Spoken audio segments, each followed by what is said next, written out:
જય શ્રી રામ. આપ જોઈ રહ્યા છો નિર્માણ ન્યૂઝ. આપની સાથે હું છું પ્રીતિ તિવારી. આજની આ વિશેષ રજૂઆતમાં આપણે વાત કરીશું 500 વર્ષના લાંબા સમય બાદ જ્યારે આખરે આજના ઐતિહાસિક દિવસ પર અયોધ્યામાં રામ મંદિરમાં રામલલ્લાનો પ્રાણ પ્રતિષ્ઠા મહોત્સવ યોજાઈ ગયો અને જે દિવસની સૌ કોઈ રાહ જોઈને બેઠા હતા એ ક્ષણ આવી ગઈ. સૌએ સાક્ષાત આ ક્ષણને નિહાળી છે. ત્યારે ઐતિહાસિક દિવસ પર આજે આપણે ચર્ચા કરીશું. રામ ભગવાન જે આएंगेની વાત આપણે અત્યાર સુધી કરતા હતા, હે રામ ભગવાન હવે આવી ગયા છે. હવે વાત થઈ રહી છે રામ રાજ્યની. આ રામ રાજ્ય કેવું હશે તે પણ જાણીશું અને આ બધી ચર્ચા કરવા માટે આજે આપણી સાથે ઉપસ્થિત છે જાણીતા એવા વિશ્લેષક જયવંતભાઈ પંડ્યા. જયવંતભાઈ, પહેલા તો નિર્માણ ન્યૂઝ પર આપનું સ્વાગત છે અને જય શ્રી રામ.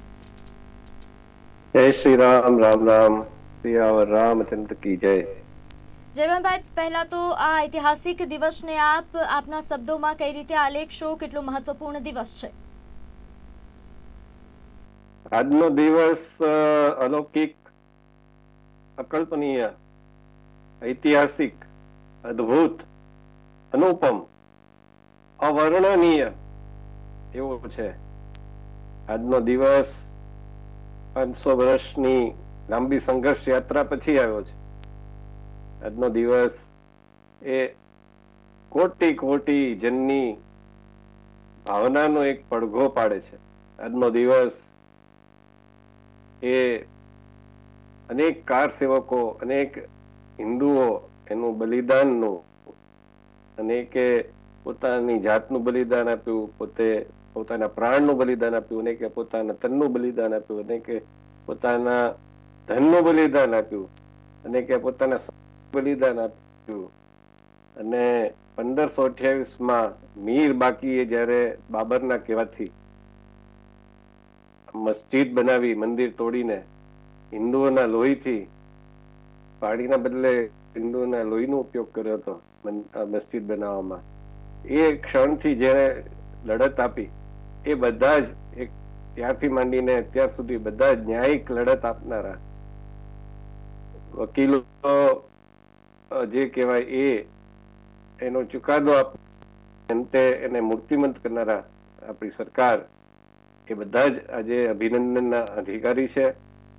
આજનો દિવસ એક સુખદ અવસર લાવ્યો છે જ્યારે પહેલી વાર આ નિર્ણયથી આખા દેશની મોટા ભાગની જનતા ખુશ છે, પ્રસન્ન છે, આનંદિત છે અને રોમાંચક છે, હર્ષોલ્લાસ અનુભવી રહી છે. ઉજવી રહ્યો છે અને ખાસ કરીને આજે તો ફક્ત અયોધ્યામાં જ નહીં, દેશભરમાં એક બીજી દિવાળી જે રીતે લોકો ઉજવતા હોય તે રીતે ઉજવણી કરી રહ્યા છે. કારણ કે જે ક્ષણની રાહ જોવાઈ રહી હતી, 500 વર્ષનો આટલો લાંબો આકરો સમય, આટલો જે એક રીતે કહી શકાય કે એક તપસ્યા કરી રામ ભક્તોએ અને આ તપસ્યાનું ફળ આજે મળી ગયું છે. પરંતુ આજે રામ મંદિરની પ્રાણ પ્રતિષ્ઠા થઈ, આપણે ઉજવણી કરી રહ્યા છીએ, કરવી પણ જોઈએ. પરંતુ જયવંતભાઈ, આ મંદિરની પ્રાણ પ્રતિષ્ઠા પછીનો સમય, હવેનો સમય કેટલો મહત્વપૂર્ણ છે? હવે મંદિરની પ્રાણ પ્રતિષ્ઠા પછી બધાના મોઢા પર જે શબ્દ આવી રહ્યો છે રામ રાજ્ય, કે હવે રામ આવી ગયા છે તો હવે રામ રાજ્ય આવશે. તો આ રામ રાજ્ય ખરેખર શું છે, એની વ્યાખ્યા આપ કઈ રીતે કરશો? એ વ્યાખ્યા હું કરીશ, બાદમાં કરીશ. પરંતુ આપણે હિન્દુઓ ઇતિહાસ બોધમાં કાચા પડીએ છીએ. હિન્દુઓનો અર્થ મારા મત મુજબ આ દેશમાં રહેતા બધા જ હિન્દુઓ, કોઈ એમાં બાકાતમાં, ચાહે કોઈ નિરાકારમાં માનતું હોય, કોઈ સાકારમાં માનતું હોય, કોઈ શક્તિમાં માનતું હોય, કોઈ શિવમાં માનતું હોય, કોઈ રામમાં માનતું હોય, કોઈ કૃષ્ણમાં માનતું હોય, કોઈ ખુદામાં માનતું હોય, કોઈ ગોડમાં માનતું હોય, મારા મતે બધા જ આ દેશના નિવાસીઓ હિન્દુ છે. એટલે પહેલી વાત તો એ છે કે ઇતિહાસ બોધમાં આપણે કાચા પડીએ છીએ. પહેલું કે આ રામ મંદિર તૂટ્યું કેમ? તો એ જે આપણા એક સ્વામી હતા, એના શિષ્ય જલાલ શાહ સુફી હતા, અને એનો ખૂબ દૃઢ મત હતો કે ઇસ્લામની સ્થાપના થવી જોઈએ. અને ઇસ્લામની સ્થાપના, એની સાથોસાથ બાબરનો પણ દૃઢ મત હતો કે ઇસ્લામની સ્થાપના થવી જોઈએ. અને એટલા માટે થઈ અને અયોધ્યા જ કેમ પસંદ કર્યું? તો અયોધ્યામાં ભગવાન રામનું મંદિર અને શ્રદ્ધાનું કેન્દ્ર, એટલે કરોડો લોકોના શ્રદ્ધાનું કેન્દ્ર હોય, એને જો તોડી પાડવામાં આવે તો હિન્દુઓની આસ્થા ચકનાચૂર થઈ જાય અને એ ચકનાચૂર થયેલા હિન્દુઓ પર શાસન કરવું એ ખૂબ સરળ બની જાય. એટલે એ પહેલી વાત તો એ છે કે એ કેમ શક્ય બન્યું, ક્યાંક તો કોઈક ખૂટલું હશે. એટલે એ આપણે બોધ લેવા જેવો છે. બીજો બોધ લેવા જેવો એ છે કે આપણે 500 વર્ષનું ધૈર્ય રાખ્યું, ખૂબ સારી વાત છે, પણ આપણા દેશમાં સ્વતંત્રતા પછી જ્યારે મૂર્તિ મળી આવી ત્યારે પણ આપણે એ મંદિરનું પુનર્સ્થાપન ન કરી શક્યા. તો આપણા રાજકારણીઓ, આપણા ન્યાયિક અદાલતમાં પણ આપણે એટલો બધો લડત આપવી પડી છે, કેટલા બધા સવાલો પૂછાયા. તો એ હવે ન્યાયની પુનર્સ્થાપના, રામ રાજ્યની પહેલી કે બધા જ લોકોને ન્યાય મળે. તો આ દેશ હિન્દુઓનો છે, હિન્દુઓને ન્યાય ન મળે. આ દેશમાં રામ છે, માત્ર જે તથાકથિત હિન્દુઓ છે એનો તો છે જ, પરંતુ જે મુસલમાનો છે એ પણ ક્યાંક રામને માને છે. આ આપણે જોયું હશે અત્યારે કેટલા બધા વિડીયો એવા આવ્યા છે એમાં મુસલમાનો પણ પુરાણોના નામ કડકડાટ બોલી જાય છે. એમને પણ રામમાં એટલી શ્રદ્ધા છે, એ પણ ઉર્દુમાં રામાયણ વાંચે છે. તો રામ છે માત્ર ભગવાન નથી, એ કોઈ ઉપાસનાની વાત નથી, એ એક ચરિત્ર છે. એ ચરિત્ર જે આપણને આદર્શ રીતે જીવતા શીખવાડે છે. કુટુંબને એક રાખવું હોય તો રામ ભગવાનનો આદર્શ અપાય છે, નહીં કે મહાભારતનો આદર્શ અપાય છે. કુટુંબનો આદર્શ છે રામ છે, પતિનો આદર્શ રામ છે, ભાઈનો આદર્શ રામ, લક્ષ્મણ અને ભરત છે, અને રાજાનો આદર્શ પણ રામ છે. તો એ રામ ભગવાનનું મંદિર બનતા આટલા સ્વતંત્રતા પછી પણ, તમે જો સ્વતંત્રતા પછી પણ આટલા વર્ષો લાગ્યા છે. 1947 થી લઈને અત્યારે આપણે હમણાં જ સ્વતંત્રતાનો અમૃત મહોત્સવ ઉજવ્યો, 75 વર્ષ પૂરા કર્યા. 75 ને આજે 76 વર્ષ થવા આવ્યા, 77 વર્ષ થવા આવ્યા. એ પછી આપણે આ રામ મંદિરની પુનઃસ્થાપના કરી શકીએ છીએ. બીજા બધા દેશો, શ્રીલંકા છે, સ્વતંત્ર થયું પછી તરત એનું નામ સિલોનમાંથી શ્રીલંકા થઈ ગયું. સ્પેનમાં જે બધા નામો અરબ ભાષામાં હતા એને પોતાની ભાષામાં કરી નાખ્યા. કેટલા એવા દેશો છે જે ગુલામીના નિશાન, ગુલામી એટલે દાસતા, એના નિશાન રાખતા નથી. આપણે હજી પણ દિલ્હીમાં બાબર રોડ જોવા મળે છે. જે બાબરે આટલી લૂંટફાટ કરી, આટલા હિન્દુઓનો એને મસ્તિષ્ક, હિન્દુઓને તો માર્યા જ માર્યા, પણ એના જે શીશ હતા, મસ્તક હતા, એનો ટાવર બનાવ્યો અને એ પ્રદર્શનમાં રાખ્યો. રાણા સાંગાના ઉપર વિજય મેળવ્યો, પછી એને ગાઝીની ઉપાધિ મેળવી. ગાઝી એટલે શું? કાફીરો ઉપર વિજય મેળવે એને મારે, એને ગાઝી કહેવાય છે. તો એની ઉપાધિ મેળવી. અને અનેક, એ પોતે હોમોસેક્સ્યુઅલ હતો, એને અનેક યુવાનોને એનું કિન્નર બનાવ્યા, એને વ્યંઢળ બનાવ્યા, એનું ફરજિયાત નસબંધી કરીને. તો આ પ્રકારના જે આતતાઈ છે એના નામ ઉપર હજુ પણ રોડ જોવા મળે છે. તો આ એક બોધ પણ રામ રાજ્યમાં આપણે શીખવા જેવો છે. બીજો બોધ એ શીખવા જેવો છે કે સ્વતંત્ર થયા પછી એવું નથી કે આ જ પ્રકારનું એક વાતાવરણ છે. એ 1951માં 11 મે 1951 ના દિવસે પણ હતું, જ્યારે સોમનાથ, જેને ઉપર અનેકવાર આક્રમણો થયા, અને એ સોમનાથની પ્રાણ પ્રતિષ્ઠા 11 મે 1951 ના દિવસે થઈ. સરદાર પટેલના એની દૂરંદેશીથી થઈ. આ જ પ્રકારે અને લોકોની ભાગીદારીથી થઈ. સરકારે નથી કરાવી. જે રીતે આ કામ પણ સરકારે નથી કરાવ્યું, આ કામ લોકોની ભાગીદારીથી થયું છે. એ જ પ્રકારે સોમનાથનું પણ જીર્ણોદ્ધાર થયો હતો. એ વખતે પણ આવું જ વાતાવરણ દેશમાં છે કે આ જ વાત થતી હશે કે ભારતની પુનઃ પ્રાણ પ્રતિષ્ઠા થઈ, હિન્દુ અસ્મિતાનો ઉદય થયો, આવું બધું ત્યારે પણ કહેવાયું હશે. પણ એ પછી કેમ એવું બન્યું કે 1951 ને આજે 2024, 73 વર્ષ વચ્ચે નીકળી ગયા. 73 વર્ષ આપણે રાહ જોવી પડી. એટલે આ ધૈર્યની પરીક્ષા ક્યાં સુધી? ત્રીજી વાત કે રામ રાજ્ય એટલે કલ્યાણકારી રાજ્ય. ગાંધીજીનું પણ સપનું હતું કે ભારતમાં રામ રાજ્યની સ્થાપના થાય. રામ રાજ્ય, કલ્યાણ રાજ્ય, અને એમાં છેવાડાનો માનવી છે, દરેકને ન્યાય મળે. અહીંયા તો એવું છે કે બહુમતી હિન્દુઓને જ ન્યાય નથી મળી રહ્યો. હજુ પણ ગઈકાલે પણ આ જે શોભાયાત્રા નીકળી એમાં ખેરાલુમાં પથ્થરમારો થયો, દહેગામમાં પથ્થરમારો થયો. હજુ પણ આપણે શોભાયાત્રા કાઢવી હોય તો પણ એક ઉચ્ચાટમાં શોભાયાત્રા કાઢવી પડે છે કે આપણે શોભાયાત્રા ઉપર પથ્થરમારો ચોક્કસ વિસ્તારોમાંથી. તો આ ન્યાય ક્યાંય સુધી નથી મળતો. પણ ન્યાયતંત્રમાં લિવ ઇન રિલેશનશિપ હિન્દુઓની હોય તો એક ચુકાદો આવે છે, મુસલમાનોની હોય તો બીજો ચુકાદો આવે છે કે ભાઈ એની તો ઇસ્લામ ધર્મમાં આ માન્ય જ નથી કે લગ્ન પહેલા સેક્સ થાય, તો એ પણ લિવ ઇન રિલેશનશિપ પણ માન્ય નથી. તો આ જ્યાં સુધી ન્યાય નહીં મળે ત્યાં સુધી રામ રાજ્યનું સ્થાપન નહીં ગણાય. અને ગ્રાહકોને ન્યાય હોય, પછી મહિલાઓને ન્યાય હોય, બાળકોને ન્યાય હોય, દરેકને ન્યાય મળવો જોઈએ. દરેક જાતિને, દલિતોને ન્યાય મળે, સવર્ણોને ન્યાય મળે, આદિવાસીઓને ન્યાય મળે, દરેક જાતિ પંથને ન્યાય મળે ત્યારે રામ રાજ્ય. અને એમાં કરવેરાનું પણ એક પ્રમાણ હોય. કરવેરા એટલા બધા પણ ન હોય, મોંઘવારી એટલી બધી ન હોય. એ પ્રકારનું રાજ્ય એટલે રામ રાજ્ય. રાજ્યનો અર્થ જે રીતે આપે જણાવ્યું કે અહીં જ્ઞાતિ અને જાતિને એક તરફ મૂકીને ફક્ત જ્યાં ન્યાયની વાત થાય, જ્યાં ફક્ત માનવતાની વાત થાય તો તે કદાચ રામ રાજ્ય સ્થાપી શકાશે. અને કદાચ હવે આ ભાવનાની શરૂઆત થઈ છે, પરંતુ એને જાળવી રાખવા માટે આજે જે ઉત્સાહ લોકોના મનમાં જોવા મળી રહ્યો છે, આજે જે યુવાનો પ્રયાસ કરી રહ્યા છે કે તે જેટલું બની શકે તેટલું રામ વિશે જાણી શકે, રામના જીવન મૂલ્યોને પોતાના જીવનમાં ઉતારી શકે, આ એક દિવસ પૂરતો આ ભાવના રહે. હવે આ ભાવને આગળ નિરંતર ચાલુ રહે તેના પર ધ્યાન આપવાની જરૂર છે. બિલકુલ જરૂર છે. અને તમે રામાયણ આપણે ત્યાં સુધી એટલે આ બધું વોટ્સઅપ ને ફેસબુક આવે એ પહેલા આપણે જયારે આપણને અનુકૂળતા હતી, એટલે અત્યારે પણ છે જ, પણ આપણે એમાં ડૂબી ગયા છીએ. પણ એ પહેલા ઘરે ઘરે રામાયણનો પાઠ સવારમાં થતો હતો. દીકરી હોય, વહુ હોય કે પછી દાદીમાં હોય, એ રામાયણનો પાઠ કરતા અને આખું ઘર એને સાંભળતું, રામચરિત માનસની ચોપાઈ. અને એના કારણે ઘરમાં સુખ શાંતિ જોવા મળતી હતી. કારણ કે તમે જુઓ કે મહાભારતમાં દુર્યોધને એક ઇંચ જગ્યા પણ આપવાની ના પાડી પાંડવોને, કે અમે હકદાર હોવા છતાં અમે નહીં આપ્યા. પાંડવો તો એમ કીધું, જેમ આપણે હિન્દુઓ કહી રહ્યા છે અત્યારે કે અમને બીજું કઈ નથી જોતું, અનેક મંદિરોને પાડીને મસ્જિદ બનાવી છે, બધા જ સ્વીકારે છે, બધાને ખબર છે, કારણ કે અવશેષો પણ મળે છે અને ઘણી બધી જગ્યાએ તો બહારથી પણ દેખીતા પુરાવો છે. પરંતુ કીધું કે 3 અમને સ્થાન આપી દો, પણ એ આપવા તૈયાર નહોતા.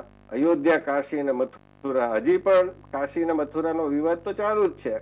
રામ ભગવાન ની પ્રેરણા થાય અને અત્યારે હવે ન્યાયતંત્રની બહાર આપી દે કે ભાઈ હવે અમે તમને આપવા તૈયાર છીએ, તો કદાચ જુદી વાત છે. પરંતુ અત્યારે તો એ સ્થિતિ દેખાતી નથી. તો એવા સમયે એ જ રીતે દુર્યોધને પણ કહ્યું હતું પાંડવોને કે અમે આખું રાજ્ય તો નહીં આપીએ, પણ 5 ગામ પણ નહીં આપીએ. અને અંતે મહાભારત થયું. જયારે રામાયણમાં તમે જુઓ કે રામ ભગવાને જયારે કૈકેયીએ વરદાન માંગ્યું, ત્યારે કૈકેયીએ સીધું તો દશરથ રામ ભગવાનને કીધું નહોતું કે તમે વનમાં ચાલ્યા જાઓ, પરંતુ એને ખબર પડી રામ ભગવાનને, એટલે એમણે કીધું કે ભાઈ ચાલો એવી ઈચ્છા છે તો હું મારું જે જતું કરું છું, અને એમ કરીને વનમાં નીકળી ગયા. આજે કોણ એવી વ્યક્તિ છે જે કુટુંબમાં આ પ્રકારનું આખું ત્યાગ કરવા તૈયાર થાય? આજે તો બધાને ઝઘડા કરવા છે, બધાને મારું શું અને મારે શું એ વાત કરવી છે. રામાયણની બીજી વાત એ છે કે કહ્યું કે જનની જન્મભૂમિશ્ચ સ્વર્ગાદપી ગરીયસી, એટલે જનની અને જન્મભૂમિ સ્વર્ગથી પણ મહાન છે. એટલે જયારે લંકા ઉપર આવડી મોટી લંકા, સુવર્ણ નગરી, જેમાં દેવો પછી 9 કુબેર, આ બધાને રાવણે પોતાના દાસ બનાવ્યા હતા. અને પુષ્પક વિમાન, એ સમયે વિમાન હતું, રામ ભગવાન પાસે નહોતું, રાવણ પાસે હતું. અને છતાંય આપણે રામને મહાન ગણ્યા. આપણે સત્તાને નહીં, સંપત્તિને નહીં, આપણે રામને, જેને પોતાનો ત્યાગ કર્યો, એને મહાન ગણીએ છીએ. એ ચરિત્ર આપણે યુવાનો પાછા વળે. ભૌતિકતા તરફ અત્યારે જે દોટ લાગી છે કે કાર હોવી જોઈએ, કારમાં તે વેગનાર, પછી સ્વિફ્ટ, પછી ઓડી ને એ પ્રકારની કાર, ફોર્ચ્યુન, આ પ્રકારની કાર, બંગલો, આ પ્રકારનો એક ધ્યેય, એના કરતા સારું જીવન જીવો.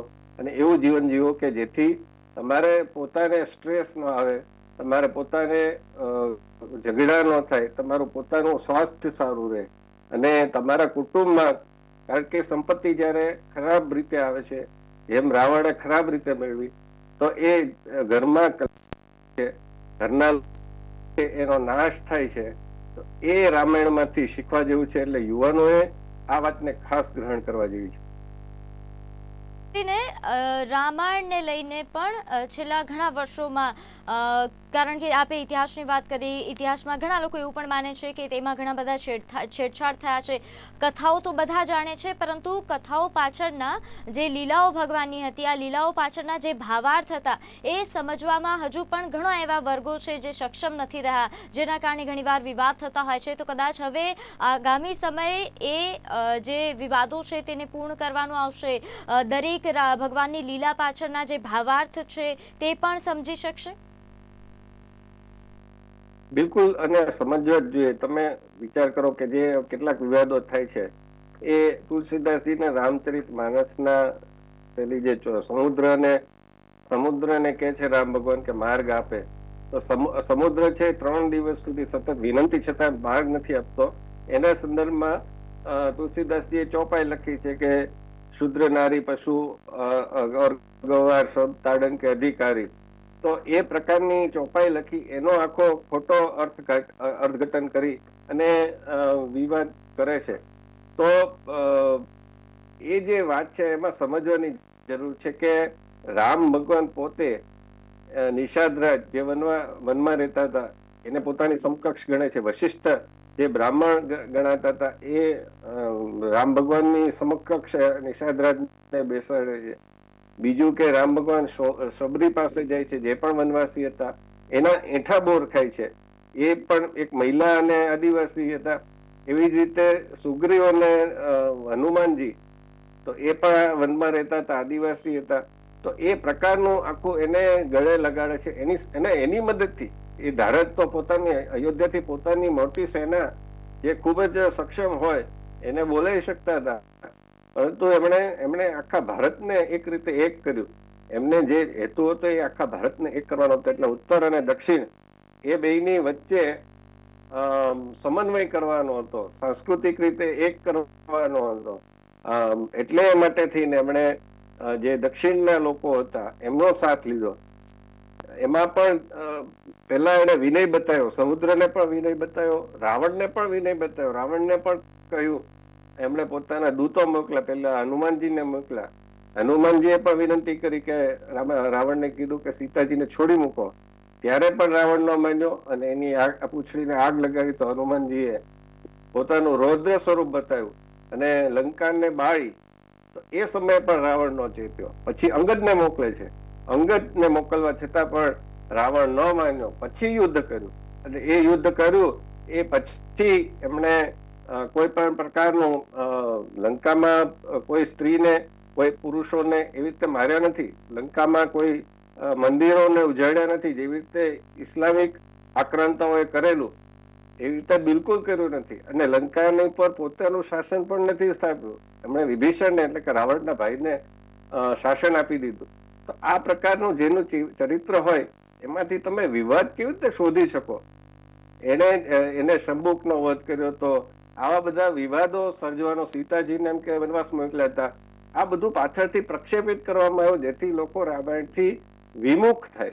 તો એને બદલે તમે રામ ભગવાનનું ચરિત્ર, ભરત એને રામ ભગવાને શાસન સોંપી દીધું. અને પછી જયારે રામ ભગવાન પરત ફરે છે ત્યારે આજે કયો એવો વ્યક્તિ હોય કે જે એને પાછું શાસન સોંપી દે? આજે તો પછી બધા પચાવી પાડે. આપણે ઘણા બધા રાજકારણમાં એવા ઉદાહરણો જોયા છે. પણ આપણે તો ભરતે તો પાદુકા રાખી અને શાસન કર્યું, અને ઉત્તમ શાસન કર્યું. અને જયારે રામ પરત ફર્યા ત્યારે એમને પાછું સોંપી દીધું. લક્ષ્મણજીએ કોઈ દિવસ એવો દાવો ન કર્યો કે હું તો તમારા માટે 12 વર્ષ વનમાં તમારી ચોકી કરતો હતો, 12 વર્ષ હું ઊંઘ્યો નથી, તો રાજા મને બનાવો અથવા તો મને વધારે મહત્વ આપો, એવું એમણે કીધું નથી. તો આ પ્રકારનું જેનું જીવન હોય એમાંથી વિવાદો નહીં, સંવાદો શોધો, એમાંથી આદર્શ શોધો. જી બિલકુલ, એટલે આ આદર્શો સમજવાનો હવે સમય આવી ગયો છે. સાથે સાથે જ્યારે મંદિર નહોતું બન્યું એ પહેલાં એવા સવાલો થતા હતા કે શું ફક્ત મંદિર બનાવી દેવાથી શું રાષ્ટ્રનો વિકાસ સંભવ છે, અને મંદિર બનાવવાથી શું ફાયદા થશે? આવા ઘણા બધા સવાલો છે. કદાચ ફાયદા થશે તો ત્યાંના લોકોને થશે, દેશનો વિકાસ આ મંદિરના માધ્યમથી કઈ રીતે થાય, એવા પણ સવાલ છે. અચ્છા, આનો તર્ક શું છે? આમાં તો સિમ્પલ એક વાત છે કે માલદીવ છે તો માલદીવનું મુખ્ય આવક શું છે તો પર્યટન છે. એના જે દરિયા કિનારો છે પર્યટન છે. એમ ભારતમાં લોકો કેમ આવે છે? આપણે જુલિયા રોબર્ટ્સને યાદ કરીએ, વિલ સ્મિથને યાદ કરીએ, સ્ટીવ જોબ્સને યાદ કરીએ. આ બધા જ લોકો છે એ પોતપોતાના ક્ષેત્રમાં, Steve jobs, Apple, Julia Roberts actress, will Smith actor, તો આવા બધા લોકો છે એ કેમ અહીંયા આવે છે? કારણ કે ભારત એ આધ્યાત્મિક ઉર્જાનું કેન્દ્ર છે. અહીં તમને આધ્યાત્મિક માર્ગદર્શન, અહીંયા ભારતમાં જેવી આધ્યાત્મિક તરંગો છે એવા બીજે ક્યાંય નથી. લોકોને સુખ અને શાંતિ, જે સાચા સુખ શાંતિ છે એ ભૌતિકતામાં નથી, પરંતુ એ છેલ્લે તમને આધ્યાત્મિકતામાં જ મળે છે. ને એ શોધવા નીમ કરોલી બાબા હોય કે પછી બાગેશ્વર બાબા હોય કે કોઈ પણ હોય, એના શરણમાં આવે છે. તો એવા જે છે એને ત્યાં આવે છે. એટલા માટે થઈ અને આવા તર્કો કરવા અહીંયા આપણે મંદિરો જે છે એ મંદિરો માત્ર ઉપાસનાના કેન્દ્રો નથી, એ આધ્યાત્મિક ઉર્જાના કેન્દ્રો છે, એ સામાજિક ચેતનાના કેન્દ્રો છે. તમે વંદે માતરમ જે ગીત જેમાંથી આવ્યું એ આનંદમઠ નવલકથા વાંચી હોય તો આનંદમઠ નવલકથા એ ક્રાંતિને, સાધુએ ક્રાંતિ કરી હતી. સાધુએ રામ મંદિર બચાવવા માટે પોતાને લડત આપી હતી, સશસ્ત્ર લડત આપી હતી. અને એટલા માટે થઈને માત્ર મંદિરને તમે ઉપાસના કેન્દ્ર તરીકે બતાવી દો એ ન ચાલે. મંદિરની આવક છે સરકારમાં જાય છે, સરકાર સંચાલિત મંદિર છે, એટલે એમાંથી સરકારની આવક હોય એટલે એમાંથી જે કઈ કલ્યાણકારી યોજના થતી હોય એમાંથી ખર્ચ નીકળતો હોય.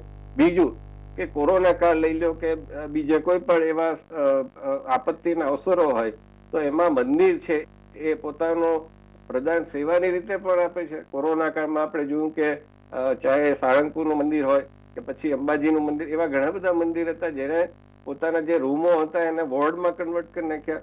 અને લોકડાઉન હોય કે પછી બીજા કોઈ પણ માટે એના માટે ત્યાં પેલું કર્યું. બીજું મંદિરમાં જે ભોજન અપાય છે તો એ ભોજનથી ભૂખ્યા જનોને ભોજન મળે છે, અને બહાર ભિખારી બેસે છે તો એને પણ દાન મળે છે. આજુબાજુ જે વસ્તુઓ વેચનારા હોય છે, ચાહે કોઈ પર્સ વેચનારું, કોઈ ભરત ગૂંથણની આઈટમ વેચનારું, એટલે પોતાની જે ગામની વસ્તુ હોય, કચ્છમાં જાઓ આશાપુરા મંદિર પાસે તો ત્યાંની જે વસ્તુ હોય એ વેચનારા બેસશે. મહારાષ્ટ્રમાં જાવ તો એ વસ્તુ વેચનાર, મથુરામાં જાવ તો પેંડા વેચનારા હશે. તો એ, અને બીજું કે તમે કોઈ પણ મંદિર, લગભગ મોટા મોટા મંદિર છે નાના નાના ગામમાં આવેલા છે. પાવાગઢ તો એ નાનું નગર છે. એવી રીતે ખોડિયાર માતાનું મંદિર તો એ રાજપરા ગામમાં આવેલું છે. અંબાજી તો નાનું એક ગામ છે. અમદાવાદનું કોઈ મંદિર છે, ભદ્રકાળીનું માતાનું મંદિર છે, પણ ઓવરઓલ તમે જુઓ તો અમદાવાદ છે એવું કઈ પેલું ધામનું નથી. તો એવી રીતે અયોધ્યા પણ એક નાનું નગર છે. તો એવા જયારે નગરમાં જાય લોકો ત્યારે ઓટોમેટિક એની સાથોસાથ આર્થિક પ્રવૃત્તિ પણ થતી હોય છે. ત્યાંની વસ્તુઓ વેચાય, ત્યાંના લોકોને રોજગારી મળે. ચાહે કેદારનાથમાં ઘોડાવાળા હોય, ડોળીવાળા હોય, પાલીતાણામાં જાવ તો પાલીતાણામાં પણ ડોળીવાળા હોય, આ બધા જ કમાય. તો એ પ્રકારે એક ઇકોનોમી પણ બુસ્ટઅપ થતી હોય છે. એટલે એ કેવું કે મંદિરથી શું વિકાસ થશે દેશનો, તો એ હજી પણ આપણે સમજી નથી શકતા એવું મને લાગે છે. જયવંતભાઈ, આપ અમારી સાથે જોડાયા અને ખૂબ જ મહત્વપૂર્ણ બાબતો આપે જણાવી તે બદલ આપનો ખૂબ ખૂબ આભાર. તો દર્શક મિત્રો, જે રીતે જયવંતભાઈએ વાત કરી અને આજે વડાપ્રધાને પણ વાત કરી કે આ મંદિર નિર્માણ બાદ હવે રાષ્ટ્રીય ચેતના પણ જાગવાનો સમય આવી ગયો છે. કારણ કે જે લોકોના આધ્યાત્મિક ભગવાન કે જેમની આસ્થા જેમની સાથે જોડાયેલી હતી તે છત વિહોણા હતા અત્યાર સુધી, હવે તેમને મંદિર મળ્યું છે. એટલે તેની સાથે સાથે હવે લોકોની ભાવનાઓને પણ એક મજબૂતાઈ મળશે. લોકોની જે સ્પિરિટની વાત થઈ રહી છે તે હવે જાગશે અને જાગવી પણ જોઈએ. ત્યારે હાલ આજ આશા સાથે કાર્યક્રમમાં વિશેષ રજૂઆતમાં બસ આટલું જ. આપ જોતા રહો નિર્માણ ન્યૂઝ. નમસ્કાર.